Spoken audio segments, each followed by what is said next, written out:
तो मध्य प्रदेश में कोरोना अब काबू में है। प्रतिदिन मिलने वाले नए केस 1000 के नीचे चले गए। निश्चित तौर पे ये हर किसी के लिए राहत भरी खबर है, लेकिन कुछ दिन पहले संक्रमण की सुनामी में ध्वस्त हुई व्यवस्थाएं अब तक बेपटरी है और ये जल्द पटरी पर आने वाली भी नहीं है, क्योंकि कोरोना के चलते आर्थिक परेशानियां जो पहले ही कम नहीं थी वो अब और बढ़ गई है। लेकिन इस बीच हैरानी वाली बात यह है कि हजारों करोड़ रुपए के कर्ज में डूबे मध्य प्रदेश में माननीयों का वेतन भत्ता बढ़ाने की कवायद तेज हो गई है। ऐसे में सवाल उठ रहा है कि जब राज्य में आर्थिक संकट के चलते नियुक्तियां नहीं हो रही और बीते साल से कर्मचारियों के वार्षिक वेतन वृद्धि पर रोक लगी है, इसके अलावा निगम मंडलों में काम करने वालों को 7वें वेतनमान का एरियर भी नहीं मिला है, ऐसे में माननीय मांगे मोर क्यों? वहीं एक सवाल ये भी है कि माननीयों का वेतन भत्ता बढ़ाने का कर्मचारियों द्वारा विरोध करना सही है? क्या इससे उनकी मांगे पूरी हो जाएंगी? चलिए इस सवाल का जवाब जाने उसके पहले देख लेते हैं रिपोर्ट। मध्य प्रदेश में कोरोना के चलते व्यवस्थाएं चरमराई हुई है। हालांकि इन्हें बेहतर करने के लिए सरकार लगातार प्रयासों में जुटी हुई है। वहीं इस बीच अब एक और कवायद भी शुरू हो गई है और ये है माननीयों का वेतन भत्ता बढ़ाने की।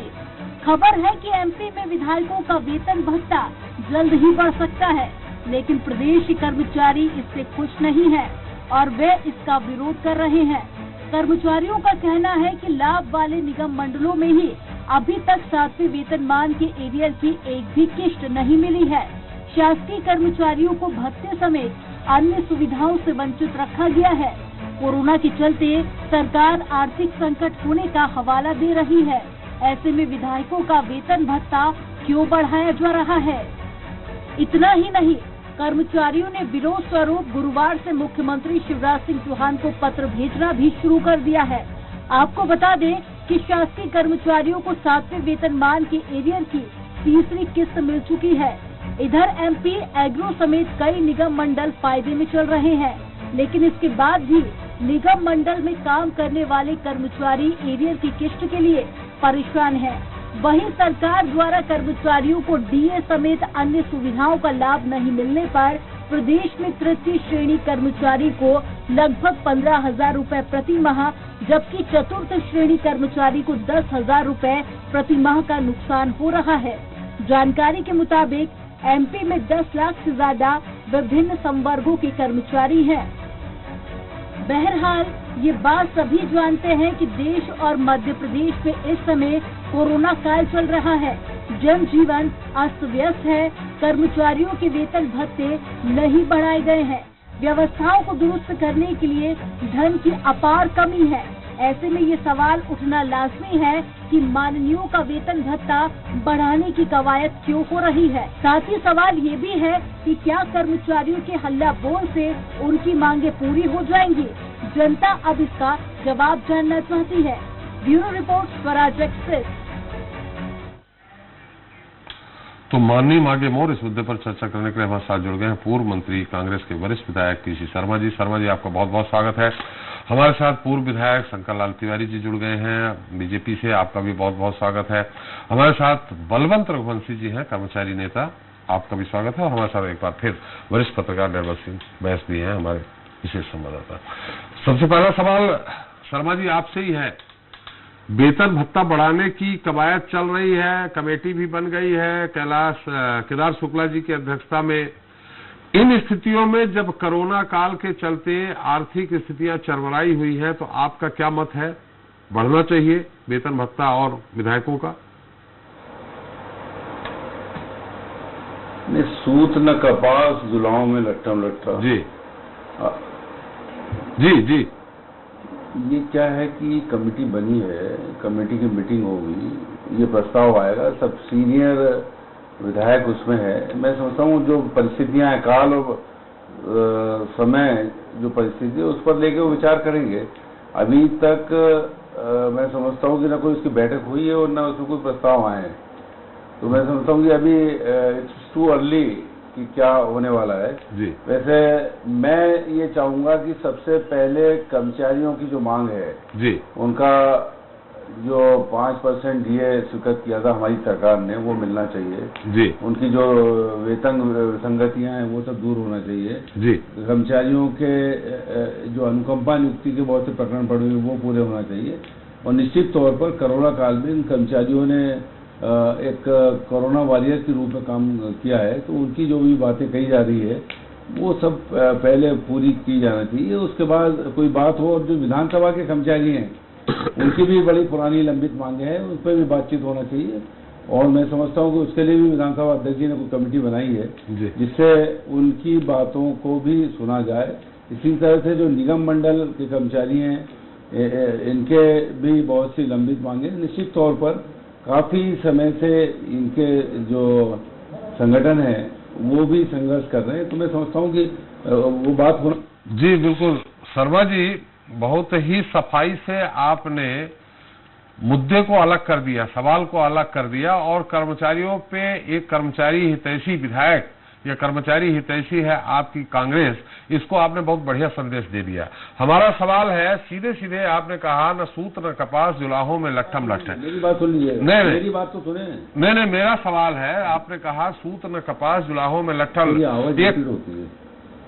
कपास से सूत बनाने की प्रक्रिया चालू हो गई है, लट्ठम लट्ठ बात की बात है। माने आपने कमेटी बन गई, कमेटी की बैठक नहीं हुई, ठीक है, लेकिन जिस दिन बैठक हो गई उस बैठक के बाद ये प्रक्रिया चालू हो जाएगी। जी, मैं उसका सदस्य नहीं हूँ, लेकिन अगर सदस्य होता जी तो मैं कोई बढ़ाने की बात नहीं करता। जी जी, आप और कुछ बोलना चाह रहे थे शर्मा जी? नहीं, मैं कह रहा था जी कि कर्मचारियों की लड़ाई मैंने बहुत लड़ी है। जी जी, बलवंत सिंह रघुवंशी बैठे जानते हैं जी। ये 5% का डीए जो आखिरी कैबिनेट का इश्यू था, ये मेरा मुद्दा था, मैंने उठाया था जी। और उस पर ये अप्रूव हुआ था, इसलिए क्योंकि मेरा क्षेत्र भी कर्मचारियों का, इसलिए मैं उनकी बात हमेशा करूंगा। और अभी भी जब मामला आया कोरोना का, तो कर्मचारियों के बीच में रहकर उनके जो भी परिजन बीमार हुए उनको एडमिट कराना, उनको करना, दवाएं दिलाना, ये सब काम मैंने करते रहे हैं। अस्पतालों के लिए मैंने 1 करोड़ रुपए यहाँ पे दे दिया है, जो कि कर्मचारी बहुल एरिया है, तो ये मैं करता रहता हूँ। इसलिए मेरा ये एक कर्मचारियों के पक्ष में बात करना मेरा धर्म भी है और मैं करता भी हूँ, अधिकार भी है, क्योंकि कर्मचारियों का है। पूर्व विधायक हमारे साथ शंकर लाल तिवारी जी है। तिवारी जी, शर्मा जी ने तो कह दिया कि हम अगर कमेटी में नहीं है, कमेटी में होते तो हम इसको मना कर देते, लेकिन अब कमेटी तो सिफारिश करेगी। आप भी जानते हैं कि आज तक ऐसा नहीं हुआ जब विधानसभा में माननीयों का वेतन बढ़ाने की बात हो। अभी तक आपको यह स्मरण हो, आप बहुत पुराने विधायक हैं, शायद स्मरण हो, एक आध हो तो बता दीजिएगा, जब कोई इस तरह का प्रस्ताव आता है, कमेटी बनती, कमेटी सिफारिश करती है, तो अक्षरशः नहीं लेकिन पालन जरूर होता है। आपके नॉलेज में, आपके स्मरण में अगर हो कि ऐसा तब हुआ था कि कमेटी ने दिया और पालन नहीं हुआ, वेतन भत्ता नहीं बढ़ा, तो आप उसको दर्शकों को बता दीजिए। और रहा सवाल, आप इसके पक्षधर हैं या नहीं? मैं तो बड़े प्रेम से आज आदरणीय शर्मा जी की बात का समर्थन करना चाहता हूँ जी। बड़ी मजा आई मुझे सबसे पहले तो इस बात पर जी कि उन्होंने जो कहा कि सूद न कपास जी और लठी लठा जी, ये त्रिपाठी जी पर आ गया। दूसरा उन्होंने कहा कि मेरे क्षेत्र में कर्मचारी है और इसलिए कर्मचारियों से मैं बात करूंगा। उन्होंने जहाज में पकड़ भी लिया, उन्होंने घुमा दिया, इसका भत्ता उसका भत्ता। अब जूनियर डॉक्टरों की हड़ताल हो रही है, उनकी भी मांग पूरी होनी चाहिए, संविदा वालों की हुई उनकी भी पूरी होनी चाहिए, और 7वां वेतनमान का डीए बचा है वो भी मिलना चाहिए, निगम वालों को भी मिलना चाहिए। मैं सोचता हूँ शिवराज सिंह जी ने पिछले कार्यकाल में जब से काम किया है, त्रिपाठी जी आप अगर गलत हो तो मेरी बात का खंडन करिएगा, नहीं मदद करिएगा, उन्होंने कर्मचारियों को जितना दिया है, सम्मान भी, पदनाम भी और वेतनमान भी, उतना पिछली सरकारों की आर्थिक स्थिति नहीं ऐसी रहती थी होगी। मैं नहीं कहता हूँ कि पिछली सरकारें देना नहीं चाहती थी, पर उनकी आर्थिक स्थिति ऐसी नहीं रहती होगी या प्राथमिकता नहीं रहती होगी और इसलिए उन्होंने मेरा ऐसा सोचा कि नहीं दिया। आपको याद होगा कि 2003 के पहले माननीय 28,000 दैनिक वेतन भोगियों को काम से निकाल दिया गया जी। और ये ठीक बात है कि कर्मचारियों को मिलना चाहिए, कर्मचारियों को मिलेगा। और वही बात है कि भाई आपके क्षेत्र में कर्मचारी है, आप तो सत्यनारायण जी शर्मा को मैं आज 40 साल से 30 साल से जान रहा हूँ, वो तो झुग्गी झोपड़ी वालों के भी नेता रहे हैं, उन्होंने बड़ी मैदानी लड़ाई लड़ी है। और वो ये कहते हैं बड़ी नजाकत के साथ कि मैं उस कमेटी में नहीं हूँ, पर क्या उस कमेटी में कांग्रेस के लोग नहीं है जी? क्या कांग्रेस की अभी जो 15 महीने की सरकार चली थी वो कमेटी उस समय नहीं बनी थी? कांग्रेस ने वो कमेटी नहीं बनाई थी। गोविंद सिंह जी उसके अध्यक्ष से, अगर मुझसे गलती नहीं हो रही है तो। और इसलिए आपसे मैं कह रहा हूँ, आपके प्रश्न का जवाब देने की कोशिश करूंगा जी। विधायकों का भत्ता जी बढ़ रहा है, ये कहाँ से खबर आ गई जी? कोरोना काल का आप शुरुआत करते हो, कोरोना काल के शब्द से।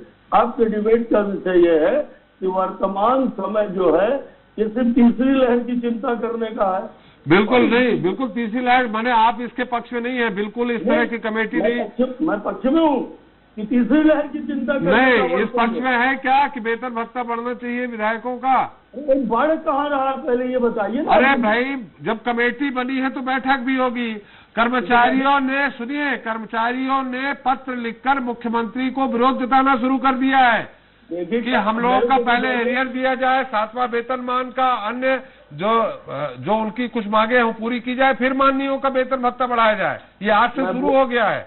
मैं बोलूं त्रिपाठी जी, मैं ये कह रहा हूँ कि कर्मचारियों ने अपनी मांग करी, उनकी अपनी यूनियन है, उनकी अपने निर्णय है, उस मांग पर सरकार विचार करेगी परिस्थितिजन्य ढंग से, आर्थिक रूप से। और पहले भी शिवराज जी ने कर्मचारियों के हित को कभी भी उपेक्षा नहीं करी। पर आपसे मैं जो बात कर रहा था कि कमेटी तो हमेशा बनी रहती है, इस बात को समझ लीजिए। विधानसभा जब भी रहती है तो एक कमेटी इस बात की बनती है, इसमें अकेले वेतन भत्ता बढ़ता नहीं होता, अन्य प्रिविलेज भी, विधायक निधि भी, जनसंपर्क निधि भी, और ये अस्थायी रूप से कमेटी रहती है विधानसभा के अंदर। अंतर कुल इतना रहता है कि सरकार बदली है और इसलिए उस कमेटी का पुनर्गठन किया है। पहले सरकार थी कमलनाथ जी की, उस समय गोविंद सिंह जी इसके अध्यक्ष थे, उन्होंने कई बैठकें भी करी थी वेतन भत्ते बढ़ाने की दृष्टि से। पर आज की तारीख में तो सिर्फ उस कमेटी में पंडित केदारनाथ जी शुक्ल वरिष्ठ विधायक है, उनको अध्यक्ष बनाया गया है। न तो कमेटी की कोई बैठक है, न कमेटी का कोई प्रस्ताव है। चलिए, तो एक मिनट, आप तिवारी जी, आपने कहा है, एक मिनट, हमारे साथ बलवंत रघुवंशी जी हैं, कर्मचारी नेता, उनसे पूछ लेते हैं। अगर ऐसा नहीं है बलवंत जी, तो विरोध जताना आप लोगों ने पत्र देकर कि हम आज से शुरू कर दिया है, मुख्यमंत्री जी को पत्र, जब तक आप लोगों की मांगे पूरी नहीं हो, 7वां वेतनमान का एरियर नहीं दिया जाए, तब तक माननीयों का वेतन भत्ता नहीं बढ़ाया जाए, ये ऐसा आप लोगों ने मुहिम शुरू की है। बिल्कुल त्रिपाठी जी। जी, तो फिर कैसे?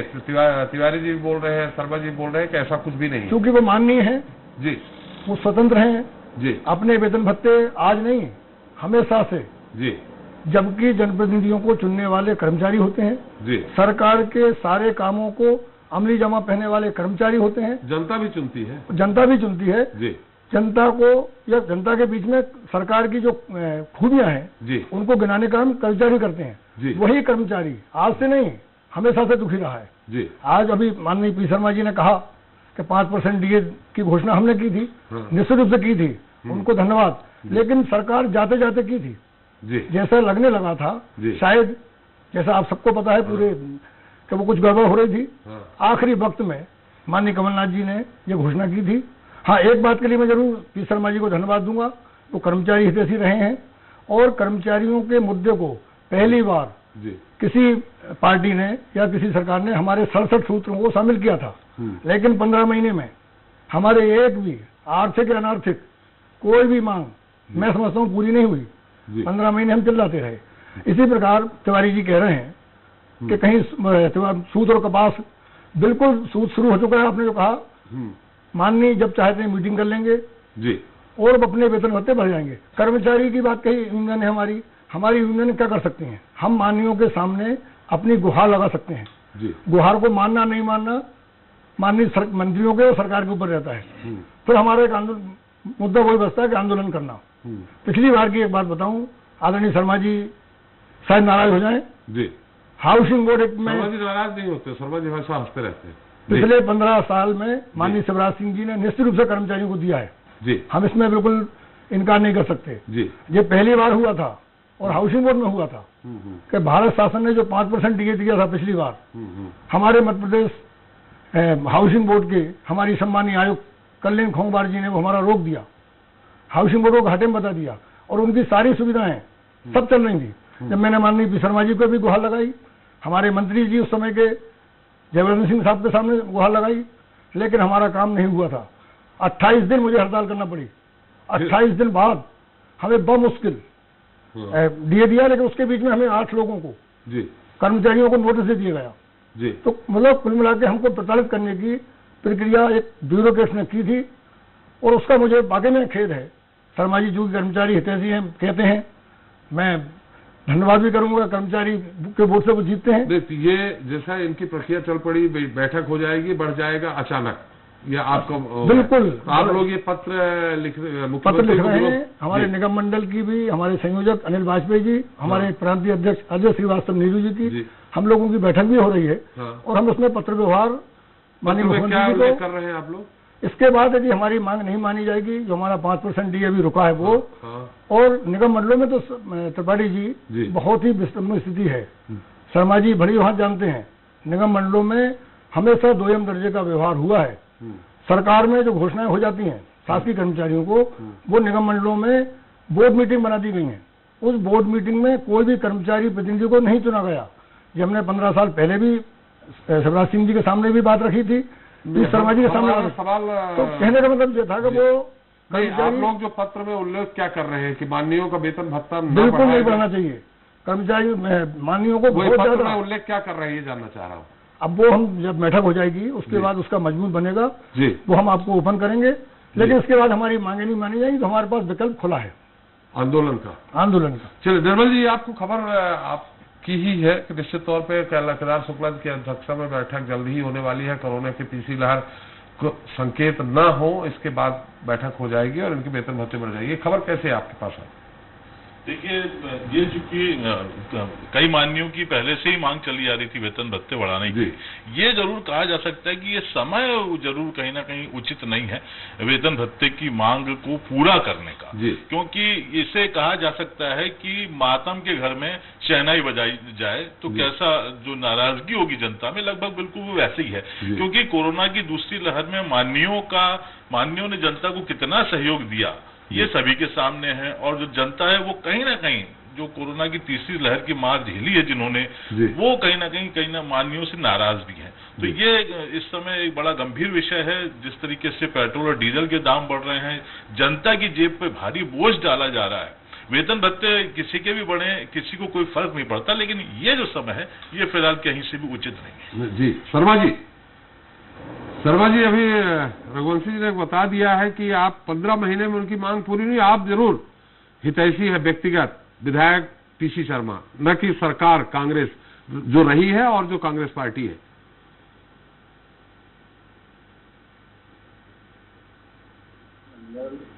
जो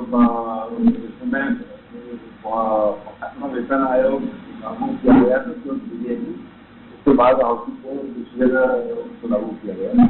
मैं हमेशा आज भी रघुवंश जी के साथ हैं जी, रघुवंश जी के साथ हैं। 5% दिए कभी भी किया हो, कैबिनेट का निर्णय है आखिरी में किया हो, लेकिन किया हो, लेकिन सरकार बदली स्थिति ना था। आज डॉक्टर ने इस्तीफा दे दिया, उसकी मांगे नहीं मानी, वो भी कर्मचारी से काम दिया और उनसे हाईकोर्ट से डलवाया गया कि आप हड़ताल कर जो 3rd ईयर के डॉक्टर्स हैं उनके ये सरकार प्रताड़ित करती है लगातार। और मैं एक चीज बताना चाहता हूँ कि कोरोना के लिए पैसा खर्च करने के अनुकूल जो पहला पत्र मैंने मुख्यमंत्री को लिखा था तो उन्होंने मैंने अभी तक 80 लाख रुपए अगर अस्पताल उसके लिए मेरे से और कोरोना काल में पूरे एक को बच्चों को करना पता करता रहा हूँ। ये मैंने कोई कभी अपने विधायक के रूप में और अभी भी मैं तो रघुवीर था। आपकी आवाज नहीं आ पा रही तकनीकी कारणों से शर्मा जी। जी आवाज नहीं आ पा रही है। यही तो है, सही बात, सही आवाजों को आने नहीं दिया जाता, यही दिक्कत है। अरे नहीं, हमारे चैनल में आवाज नहीं आ पा रही है आपकी तकनीकी कारणों से। सही आवाजों को दबा दिया जाता है, वो चिंतन करता है। हम सही आवाज को थोड़ी दबाएंगे। आप नहीं जी, तो जनरल बात नहीं है, सही आवाजों को दबा दिया जाता है। हाँ, अब आवाज आ रही है आपकी। जी, मैंने कहा कि हम रघुवंश जी पॉलिटिकल संगठनों के साथ में जी, और इनके संगठनों की हमेशा जब मेरा विभाग नहीं था तो भी मुख्यमंत्री से बैठकें कराई, हमेशा ये करते रहे।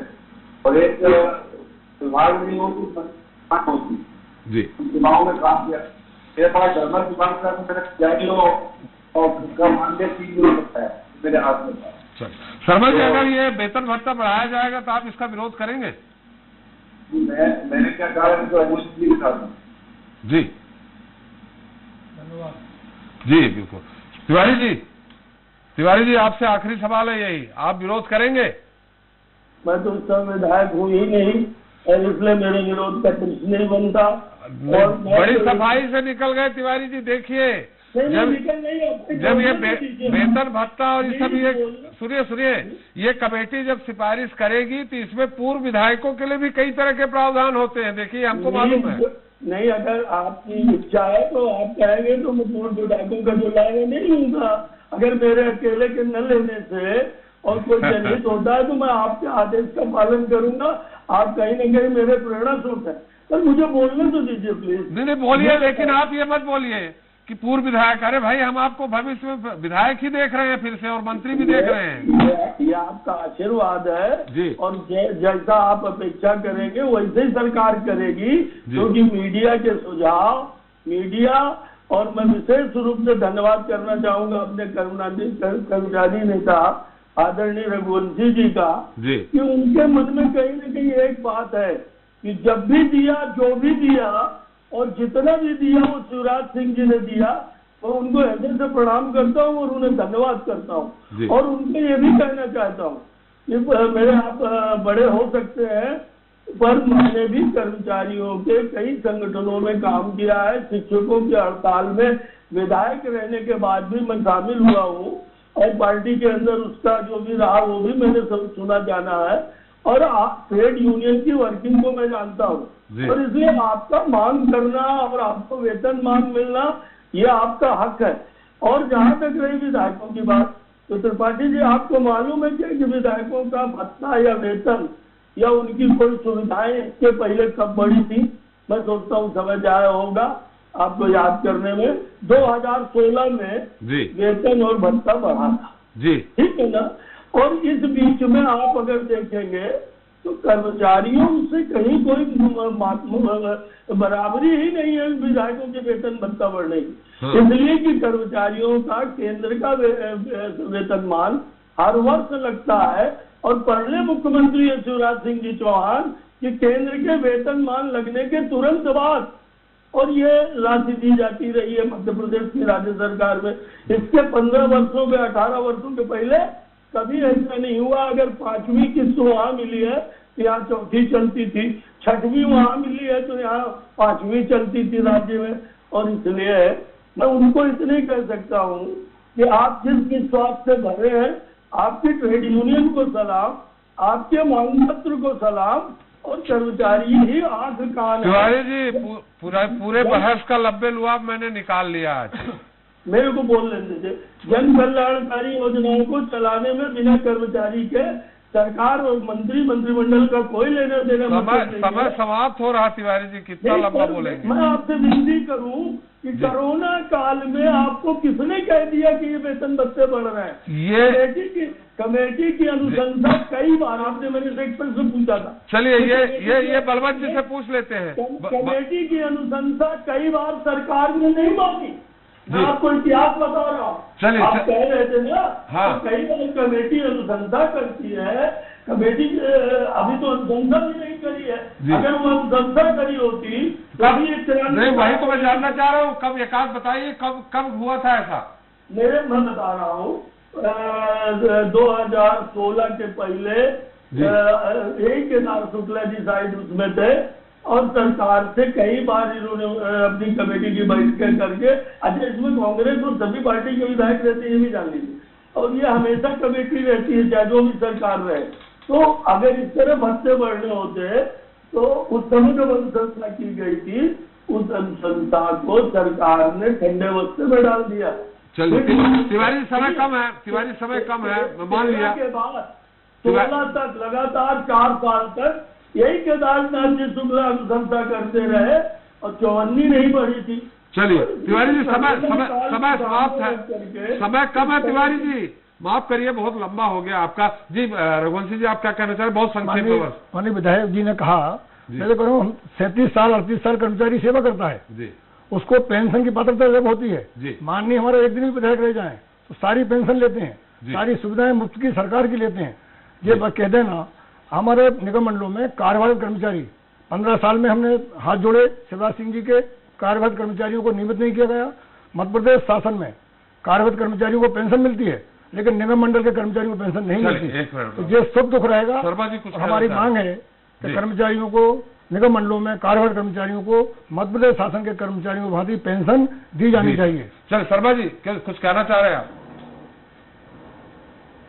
ये शिवराज जी के कसीदे पढ़ रहे हैं तिवारी जी। 3000 डॉक्टर्स जो कोरोना योद्धा हैं और उन्हें इस्तीफा दे दिया। कोरोना फैला हुआ है, ब्लैक फंगस आ गया, डॉक्टर नहीं मिलेंगे, दूसरे बड़े डॉक्टर वो भी उनका समर्थन कर रहे हैं। कर क्या रहा है मतलब इसमें कोरोना ये तो हल करने वाला है इसकी डॉक्टर, ये कर्मचारियों की समस्या कहाँ से हल करेंगे? ये सरकार कर्मचारी विरोधी है पूरी तरह से, पूरी तरह। तिवारी जी एक मिनट उनकी बात आ जाए। जी पूरी तरह से कर्मचारी विरोधी सरकार है जी। और निश्चित तौर पर निगम मंडल की जो बात कही है बलवंत रघुवंशी जी ने, इस बात को पूरी तरह से सरकार को मानना चाहिए। और डीए हमने आखिरी में किया, लेकिन डीए को देना चाहिए, जो एरियर्स है वो देना चाहिए।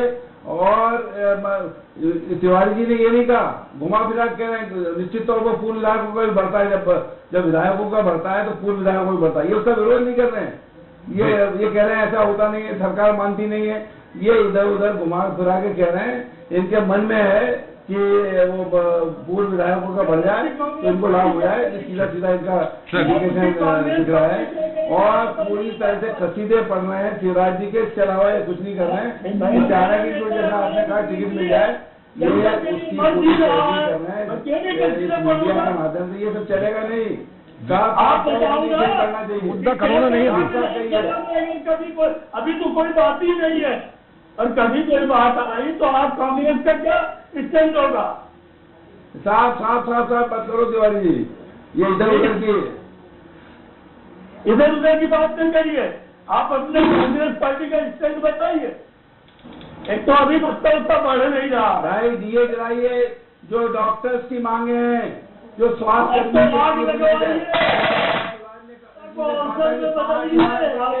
कर्मचारियों को कोरोना वायरस में आप कह दिया कि 1 लाख देंगे, रोज आंकड़े बदल रहे हैं, 5 लाख देने की बात कही थी कर्मचारियों को। और जो शिक्षकों की जान गई है, 400 शिक्षकों को 1 पैसा नहीं दिया आज तक। अभी कर्मचारी नेता बता रहे थे कि 15 महीने में ड्यूटी पर उनकी जान चली है, 1 लाख लोगों की जान चली गई कोरोना से मध्य प्रदेश के अंदर। अब ब्लैक फंगस से जा रही है, क्या कर रही है आपकी सरकार? चलिए केवल इधर उधर की बात लगवाइए, कर्मचारियों की समस्याओं का निराकरण करो। 3000 डॉक्टर्स जिन्होंने इस्तीफा दे दिया, उनको बनाओ कि वो ड्यूटी पर रहें, जूनियर डॉक्टर्स। ये मेरा आपसे निवेदन है। आप खुश न होइए इस हड़ताल से, मुख्यमंत्री जी सक्षम है इस हड़ताल से और डॉक्टरों से चर्चा करके बीच का रास्ता निकालने के लिए डॉक्टरों की आप इस लाली बात को लेकर के आग लगाने वाला मसौदा उनका स्टाइपेंड नहीं बढ़ा रहे, डॉक्टर्स का स्टाइपेंड नहीं बढ़ा रहे, बहुत प्रसन्न है जूनियर डॉक्टरों की हड़ताल से। आपको मिलने वाला पे छापा मार दिया, उसके माता पिता को तंग किया गया। ये कोई तरीका होता है कर्मचारियों के साथ व्यवहार करने का?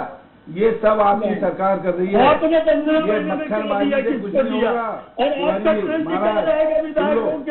वेतन भत्ते के अरे डॉक्टर के अध्यक्ष हैं, उनके घर पे छापा मारा गया रात को, उनके भैया वेतन परेशान किया है। जब कभी भी अगर कोई बात कीजिए डॉक्टर से, कांग्रेस का क्या ट्रेंड होगा ये बताओ। उनका डीए दीजिए, उनका एरियस दीजिए, ये सब दीजिए ना। बलवंत सिंह कुछ है नहीं, हमने योद्धा कर्मचारी नेता है। बिल्कुल देंगे, आपको देना लेना नहीं है। अरे दिया होता है ये सरकार 35 करोड़ करके बनी है। के लोग जूनियर डॉक्टर की हड़ताल हो गई तो सोचा एक बिल्डिंग के भाग से ठीका फूट गया।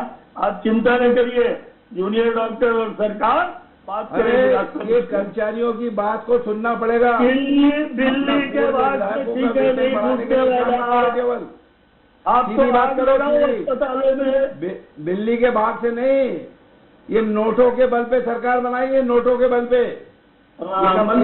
विधायक इधर उधर हो जाएंगे, ध्यान रखना। ये सरकार मिस्टर शर्मा, सरकार जाने की करार है।